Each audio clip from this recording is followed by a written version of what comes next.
Hello everyone and welcome to Roundtable. Uchuu Sentai KyuuRanger Squad. I'm Vashi V and joining today are Decade. The Little King. And Rai. And we're using the Kyuranger finale background for this, but I didn't think to edit out the information from that particular date, so ignore all that. Sorry. Yeah. So when I was watching this, and after the fact doing the notes, it really felt like this was a two-parter, even though it was a movie.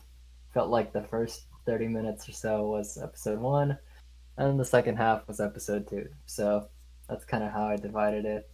I'm not gonna go over the plot word for word, but just in general. So basically, this villain is Space Ninja Demost.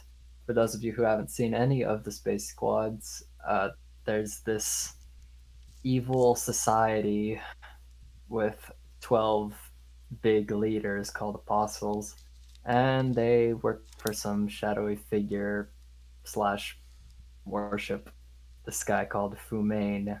So this is one of them, Space Ninja Demost.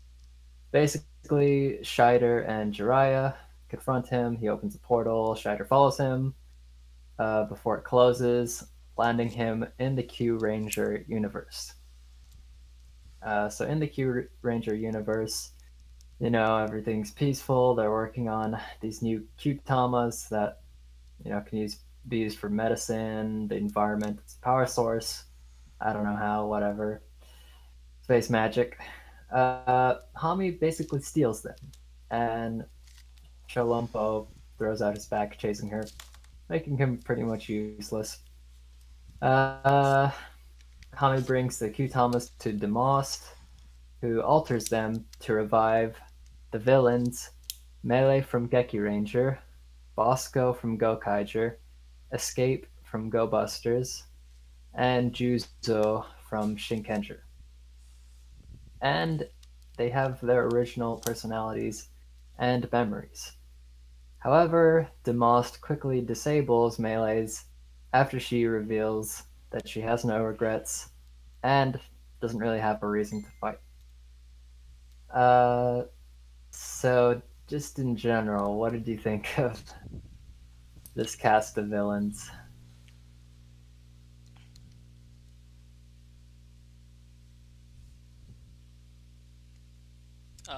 King? Okay, King's mic is on the fritz, so I'll go first. You have an all-star lineup here of past villains. Um, and it's an interesting selection too, because none of these are characters that would listen to Demost unless they were under some sort of control, except for Bosco, who would be planning on betraying him later anyways. But I did notice that Escape never even says Papa Messiah once this entire movie. I good on her. She showed restraint. Escape is probably the most bland villain in this selection, but she was still a strong one. Juzo, I feel, was a little underplayed, but I can understand why, like, cut for time and such. Bosco was great to see again, his smug smile the entire time. Like, he felt the most like himself, aside from Melee, who also was just her own person. Oh my god. I downright freaked out when I saw this crew. Not just because I'm a fan of the actors, but because all four of them, save for Melee, scare the living shit out of me. Like, there are characters in Toku that when you see them, they just like in Lupin versus Pat Ranger, for example, the one that scares me the most is Zamigo. Just the way he's portrayed just creeps me out. Escape, I don't His Bosco terrified me, and Juzo, well, I think he kind of speaks for himself. So to see these three back is just amazing and terrifying all at once for me. And just, I love the clever idea they went with Melee, like comparing her to Hammy as the two chameleons. I love that. And to see them on opposite sides of the spectrum just does volumes to me. Like, I love this cast. The only thing that threw me off was the fact that I. So, when Melee popped up, it's like, why are you here? It's like, yes, you started as a villain, but you're not a villain. She literally died being a good guy. So, to me, my brain went, well, you made a fucked up error. But all in all, is like, it with him wiping her memory, that was probably the best thing to do. It was odd seeing Hammy do evil things, but it's nice that we're getting focused on Hammy, even though it took till after the series was over to do so. Snipe and Rogue can relate. Yes, that's but true. So, the KyuuRangers, except for Garu, who now has a family, and Sho, who threw out his damn back, are reunited after hearing the news, and they get attacked by the villains. Scheider flirts with Melee and kind of reminds her about, her reason for being, her love for Rio. And it kind of breaks Demost's spell. Hami's actions pretty much just drive a rift between the KyuuRangers, with Lucky on one side and the Space Federation president, Tsurugi, on the other. Eventually, they fight. Garu returns to fight on Lucky's side. Hami pretty much just watches helplessly from the sidelines. And yeah, this is pretty rough. Basically, we have all the best friendships clashing, except for Naga and Balance, because we already got that. So during the fight, Red and Soldier accidentally strike down Sholompo, which we'll find out isn't actually him. Because somehow he shows up seconds later to catch up to Hami and basically tell her that he believes in her and trusts her before she leaves with Melee. And he tells Scheider to stop being a creep because, wow, they really turned up the creepiness level. I don't think he was this bad when I saw his standalone movie. But yeah, thoughts? I miss him as Date so bad. But he did make me laugh from time to time, though there is such a thing as a privacy bubble. I wish he'd learned that. Props to Garu, though. I'm so happy he actually got a family, and that baby was so freaking adorable. But, anyway, I think what really turned me on about this was a concept I had heard from a theory earlier on was a KyuuRanger civil war. Like, basically the KyuuRangers splitting down in the middle for whatever reason. Earlier it was before Tsurugi showed up, so people assumed to be sort of like Clash of the Red Rangers in a way, but with teams instead of just one. Now, this feels like it's finally coming to fruition, and it is so painful to watch, because like Decade said, these are some of the closest friendships the KyuuRangers have made. Like, Lucky and Tsurugi, these two men who fought for each other's lives on a regular basis. Spada and Raptor, who basically consider themselves family, if not more than that. And I'm thanking God they didn't do Naga and Balance again, because I don't know if I could take that again. But all in all, it was heart-wrenching and still awesome at the same time. It was very interesting to see where everyone is 4 years later. I was shocked that Garo had a kid because that's just rare to see in Sentai. Um, Hame as a villain felt like she was the best choice to be the villain, or the traitor in this case, because she has the skill set for it, and she's already a pretty sympathetic character. Uh, like if they had chosen Raptor, this would make a lot less sense. And yeah, the whole when they do confront each other at the plant, it is a very much like a KyuuRanger Civil War situation where everyone's. I do like how when the news report comes up and everyone is seeing it, they're all like, "What? What's going on?" And they all have their different reactions. Like Lucky and Champ immediately go to Tsurugi to talk to him, whereas Balance and Naga immediately go looking for Hame first. Like, hey, we gotta get her. Uh,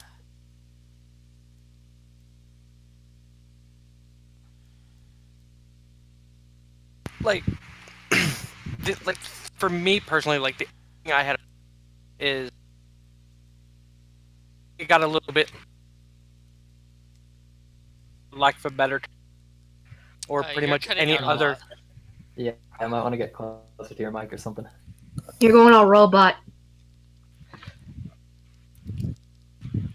All right, is that now? Maybe try it. A little bit. Um, this went really superhero Tyson for me a little bit more than usual. Was because here we have two or one Sentai team fighting itself, and it's kind of split down the center, so it's very Sentai versus Sentai, especially with the fact that there's two Reds involved, and it threw me off.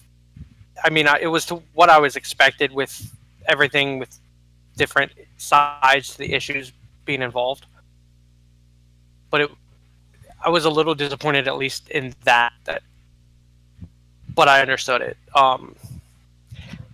Like like Ryan, I wasn't expecting Garo to have a kid because I mean, last we knew in the show, he was really hot for Lucky Okay, to a we know seemingly that creepy level. we know that wasn't real.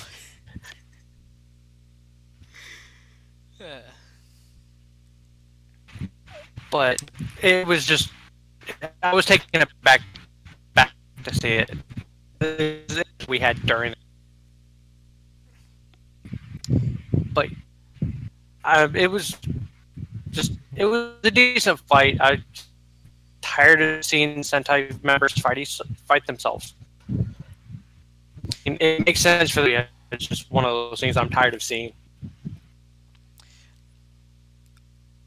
I don't know. This was like very interesting for me because when you get to like the big showdown itself, Balance and Naga don't actually transform at first. They're not going to fight until Garo shows up, doesn't read the situation, and starts attacking. And they're like, hey, we should probably stop him. Yeah, And they and the don't whole actually try time, fighting him either. They just try stopping him from fighting because he doesn't actually know what's going on. yeah, and the whole time, even while they're fighting, they straight up say, "I don't want to fight you. I don't want to fight you." But Here's hoping little Neo doesn't get daddy's brains. I don't And yes, know. I'm naming that kid Neo. I don't care. fair enough. Unless they actually. I don't know. did His name mother it. reminds me of Akiba Yellow, so I don't have any hope for that kid. So, on to part 2. Gavan shows up, and he breaks up the fight. Jiraiya basically opened up a portal for him. Demast got Hami on his side by saying that he could save her master, and he pretended to be a ninja from her clan. Melee tells Hami her tragic story to help Hame kind of find some resolve. Because pretty much the whole time she's just been helpless. Galvan catches up with Lucky and tells his team to believe in all his comrades, not just Hami. Scheider tells Tsurugi to just follow his heart. So Hami tries to back out of her deal with Demost.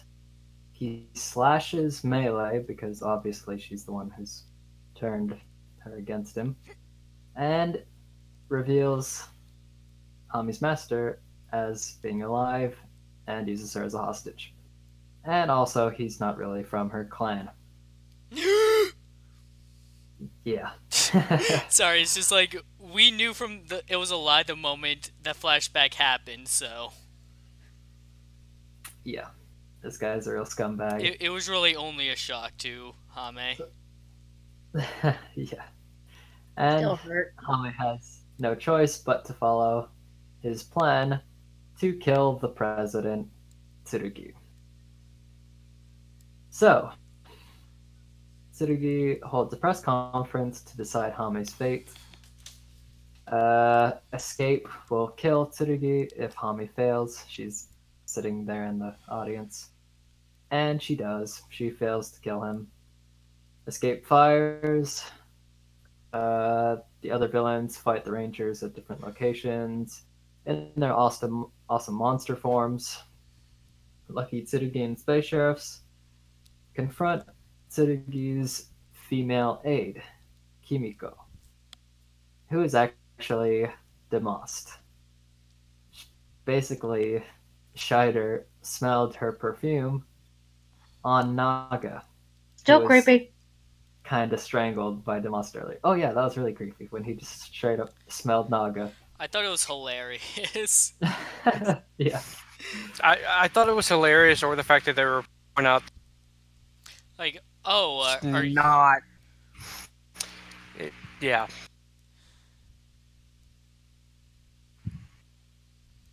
Yeah. So basically, Naga and Balance save Hami's master. Played by Ninja White of KyuuRanger, I might add. Yeah. Demost got owned. So he tries to cut down Hami, but Melee takes the blade instead. Demost flees for now. Melee tells Hami to live without regrets. Hami thanks her, and Melee gives her a hug before disappearing. And of course, they had to use old, sad Kyuranger background music. Oh, this is great. course. So sad. Why not, right? If you don't cry when Melee dies for the third time, Sure that. Yeah, I mean, this was insane. Just, oh my, I honestly don't. Okay, I do get some of the familiar trappings of Sentai that are probably gonna come up in this type of scenario, but nonetheless, I'm just glad to see it because it's a tried and true process for good reason. So, and of course, Melee dying. One that didn't scare me out of the four of them, and yeah, she was kind of teensy bit annoying to me in Kyuranger, but ultimately, like Rice said, she died a good guy once, twice, now 3 times, and I'm still gonna cry every time, especially this one.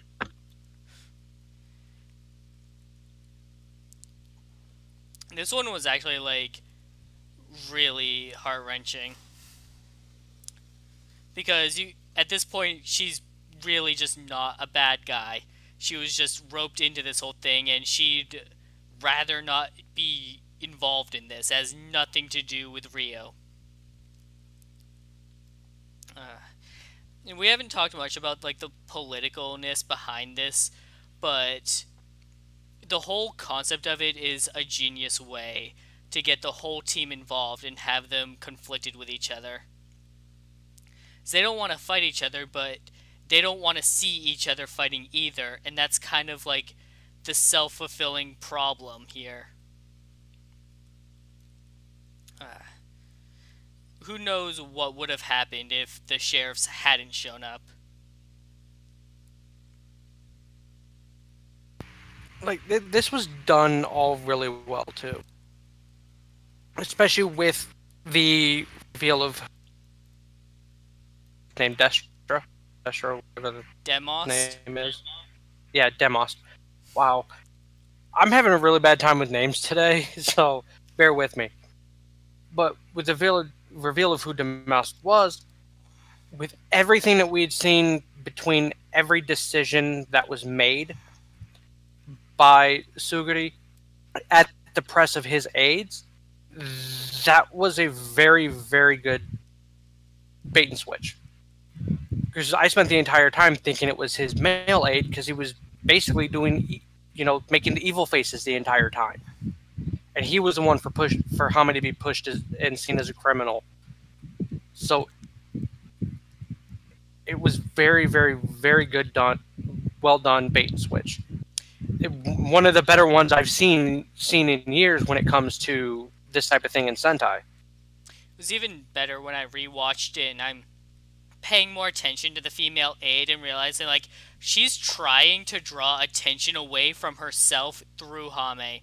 Because if Hame gets caught, then it might go back to him. Right. It's like, but it's one of those things where it works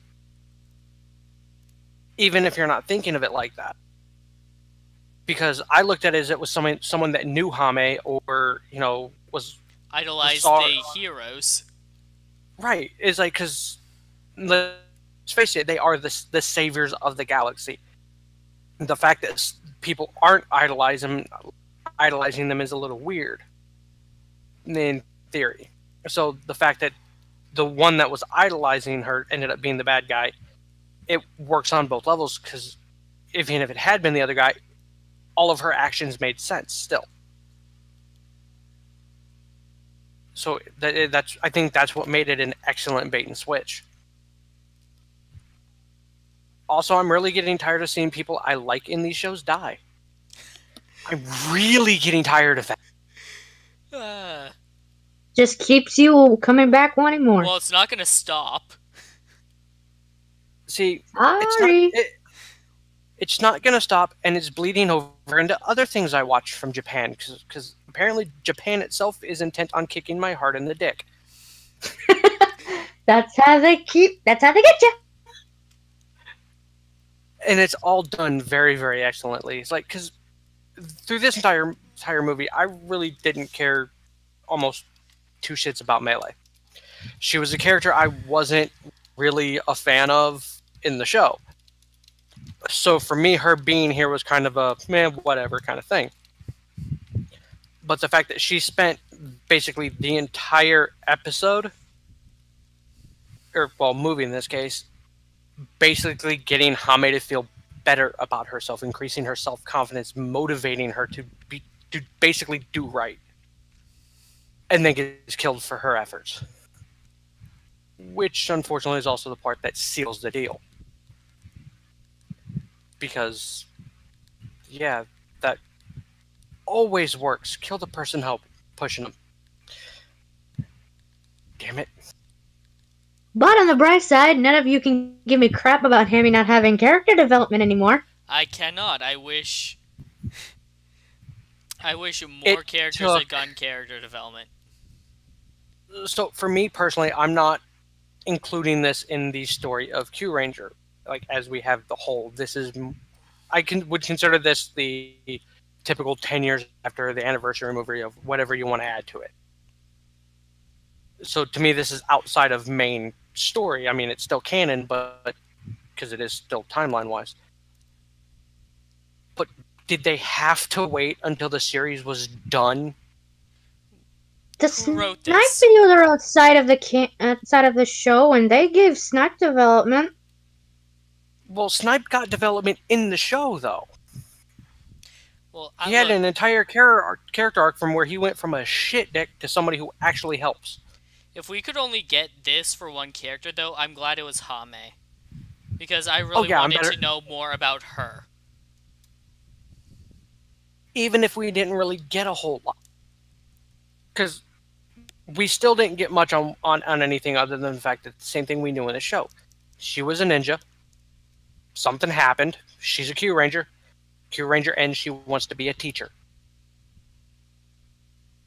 Nothing has changed in this.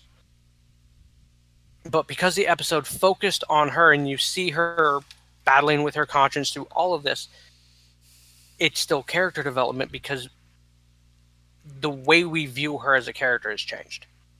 It's no longer just, oh, here's Hame. It's, I am now personally, emotionally invested in this character rather than, okay, just morph and get it over with.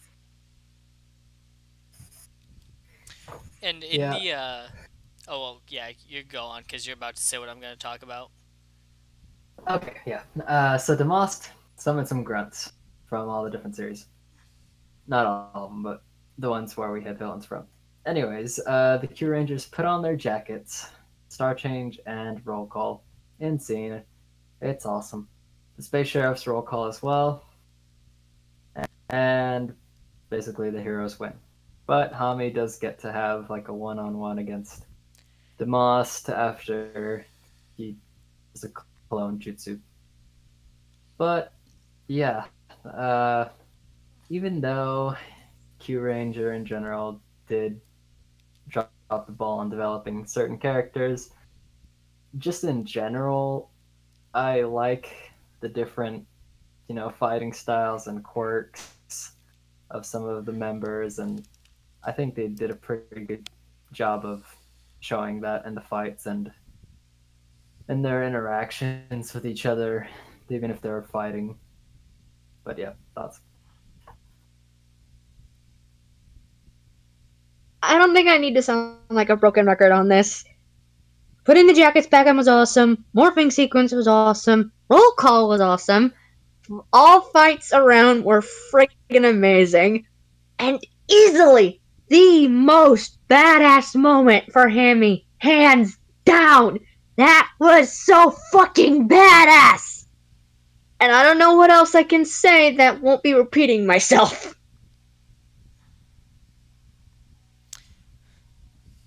Like, she's right.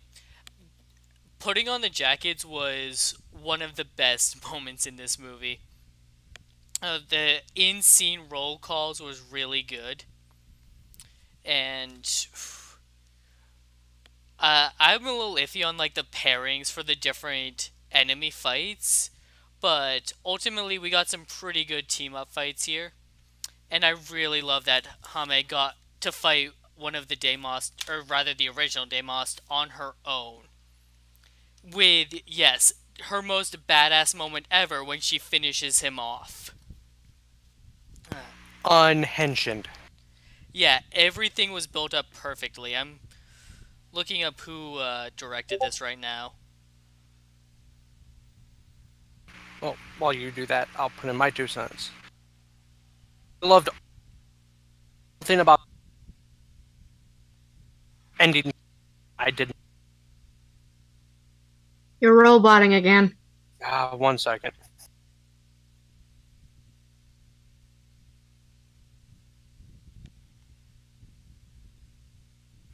Is that better?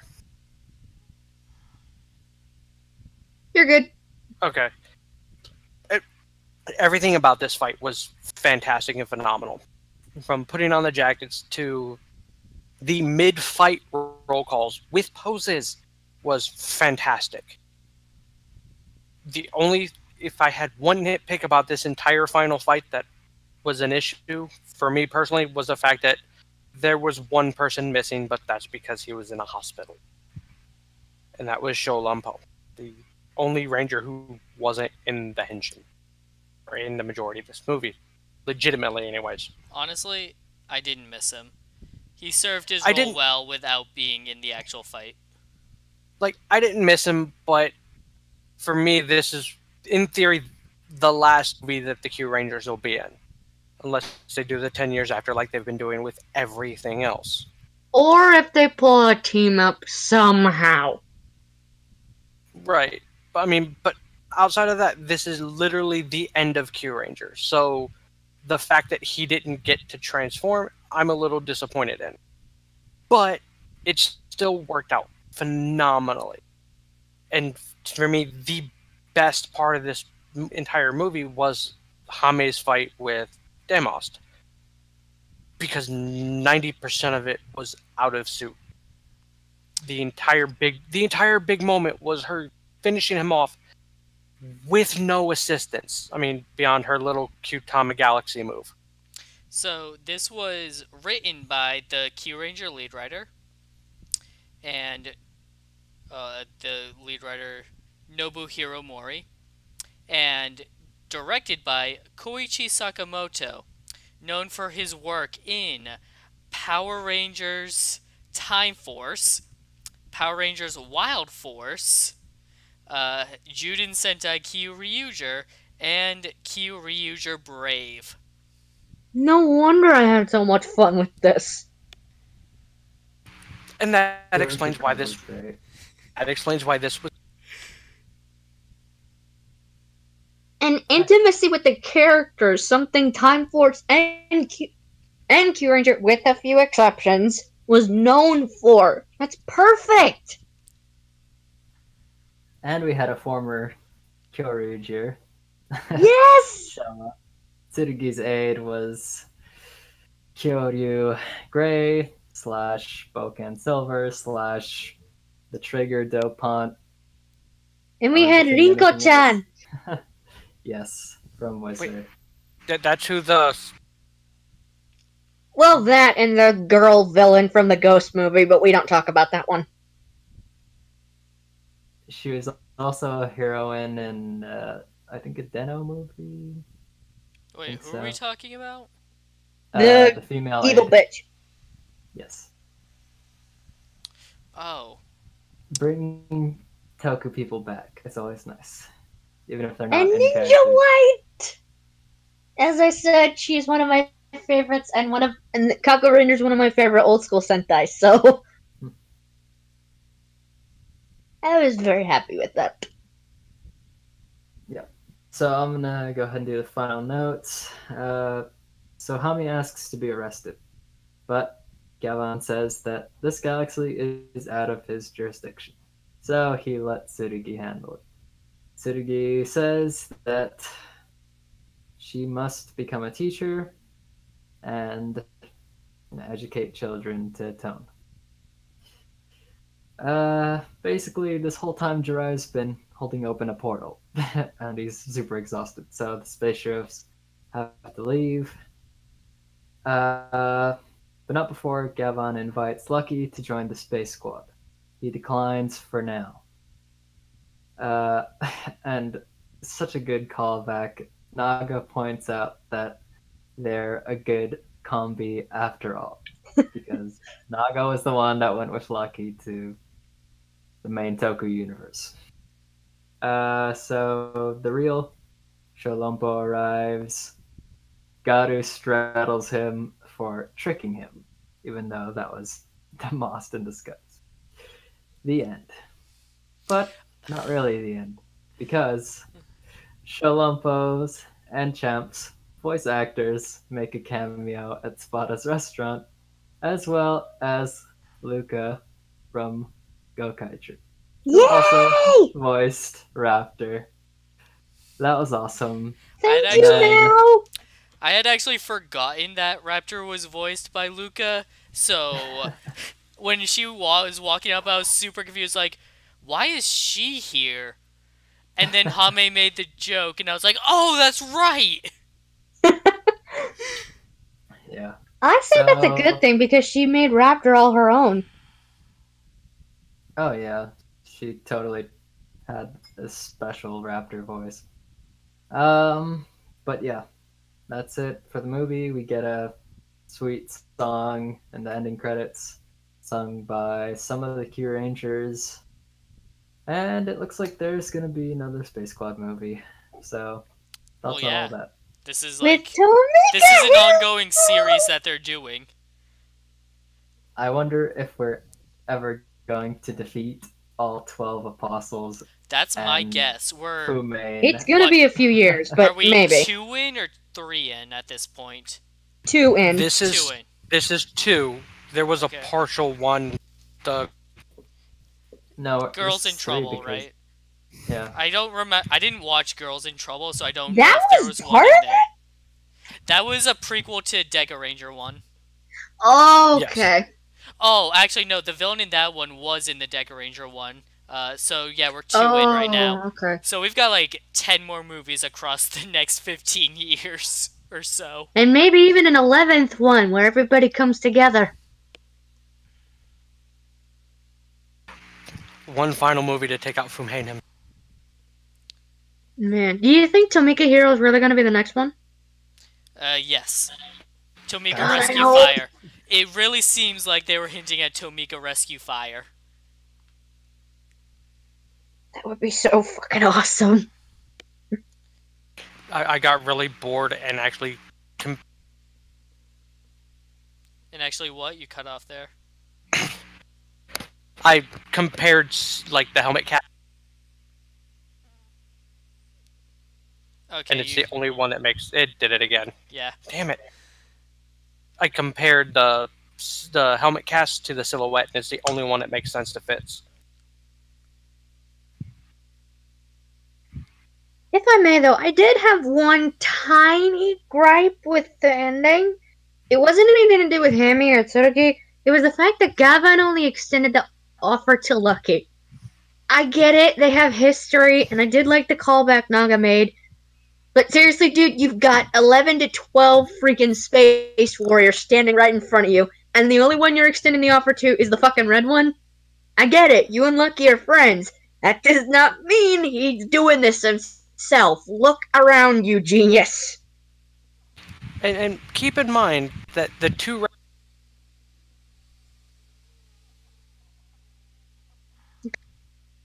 You totally cut out Vashti. We cannot hear a thing you're saying. But both Reds in the series are two very important people. You have the president of the entire galaxy, and then the king of a fucking planet who apparently just never shows up to his own planet. Much to his servant's behest. So literally anybody else would have been a better choice. Or maybe all of them, since again, there's 12 of them. Well, You to be extended fair- the entire thing to the Deca Rangers, but yet when you get No, I 12 team, suddenly the red guy's the only one you look at. He didn't extend it to all of Deca Ranger. All of Deca Ranger just showed up. Oh. It's been a while since I watched it, okay? It was more one of those, we're not gonna let up. Mage. You keep cutting out.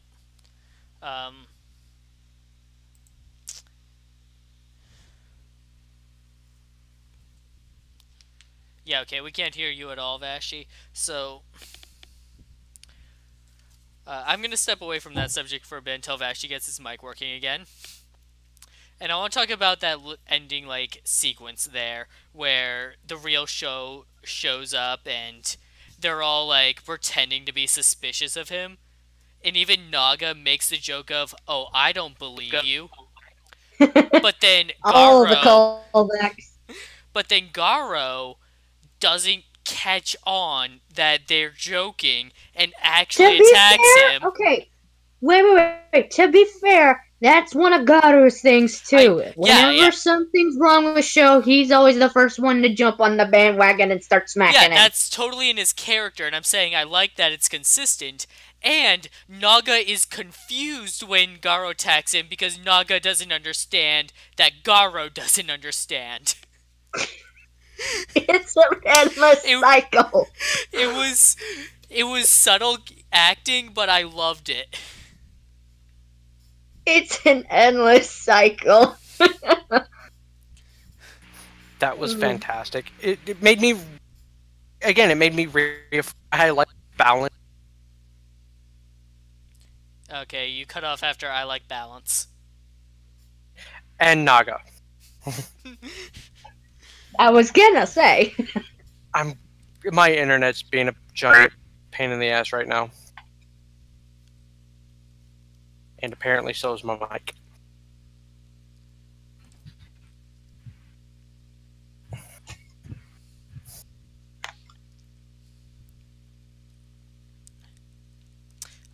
I'm glad that Lucky didn't join Space Squad overall, because you can't break up the team. You really can't. Would it be a good opportunity for him? Probably. He'd probably be really good at it at this point, but it just wouldn't be right. You don't ditch family. I have a feeling that was, denied with that tentative look that he could join in the future thing, was only put in so they can explain him being there in a later. Think they will next time? Well, yeah, at some point. I mean, even if it ends up being, like I said, where they have that one final movie against where they all fight for Founder Fumain. Yeah, Founder Fumain. It would give an explanation for why they bring in, this giant force to do it. Send in everyone. And then it'd be just a Tyson movie. Well, not necessarily. I mean, it's not going to bring in everybody.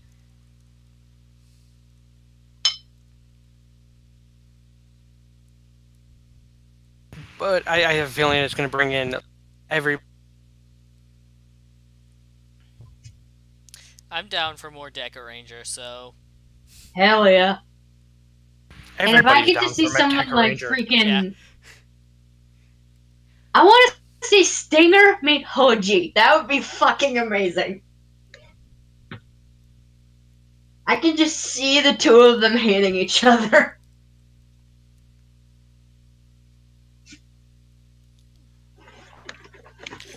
Bond meets Lucky. He already did, though. Oh, that's right. I forgot about that. Yeah, I was gonna say.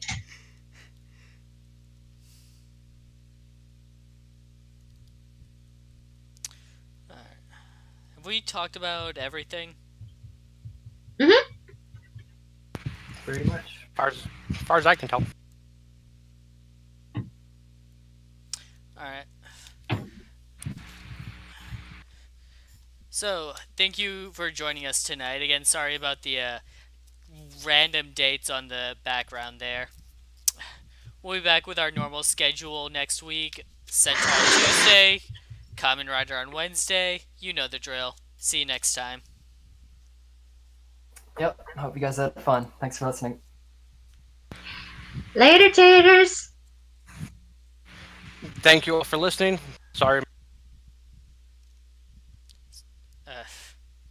Perfect. See, I'm sure you were apologizing for cutting out so much, but you cut out in the middle of the apology. Ah, cruel irony. Yeah, I had a feeling that's what happened. I saw the ring. Alright, bye.